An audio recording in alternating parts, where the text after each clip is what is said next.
Здравейте! Китайската нова година наближава и днес ще приготвим едно ястие от китайската кухня, което се нарича в България пиле по императорски. Аз много търсих рецепти за оригиналната гозба в китайските сайтове и в блоговете, за които имах достъп, но не успях да намеря точно такава рецепта. Предполагам, че е измислена или адаптирана в България. Правим така, както обичаме ние, затова се надяваме да ви е интересно и забавно. Ние сме Безрукова и започваме. Ще ни трябват 20 килитки чесън, нарязани на тънки филийки. Използваме 2 главички лук-шалот. По-специфичното на рецептата е, че тук не се реже на жулиени, а всичко се приготвя на купчета. Можете да не ги режете много наситно. Сега червена чушка. Днес също ще я нарежем на купчета. Може да се каже, че тази рецепта е доста по-лесна от другите, тъй като всичко се реже на едро. Следва зелена чушка. Морков. Моркова ще го нарежем така леко диагонално. И тиквичка. Тиквичката става на купчета. Пилешко месо. Отново ще се опитам да го направя на равномерни купчета, като използвам гърди. Можете да използвате, да купите пържоли от бут или пък просто бутчета и да ги обезкостите. Също става много вкусно. Когато използвате гърди, трябва да внимавате да не ги препържвате, защото ще станат сухи. И никакъв сос не им помага. Слагаме ги в купа, където сега ще ги мариноваме. За да ги мариноваме, първо ще настържим малко джинджифил. Горе-долу 2 чайни лъжици джинджифил са достатъчни.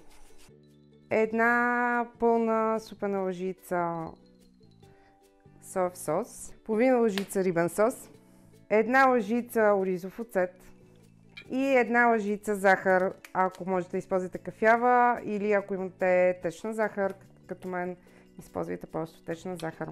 Трябва ни и половин чайна лъжичка черен пипер, както и сока от половин лимон.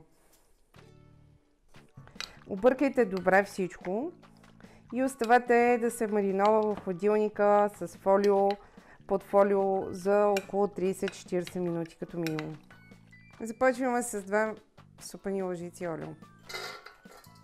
И слагаме ядките да се запекат за малко, по-точно да се запържат. Както вече ви казах, такова ядене като пиле по императорски всъщност не съществува, или поне явно го има само в България, защото от това, което можах да намеря, традиционното пиле с ядки е пиле с кашу. Прави се по същия начин. В България обикновено се пренася с фастъци, но може да се направи, разбира се, с всякакви ядки. Целта е ядките да станат леко запържени и леко хрупкави, което се случва, както виждате, много бързо, почти веднага по кафеняха. Сега ще ги извадя и на тяхно място ще сложа месото.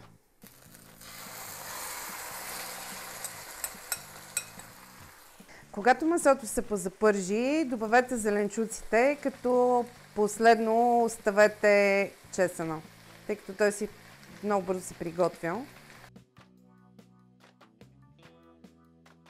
Когато съвсем леко поумекнат,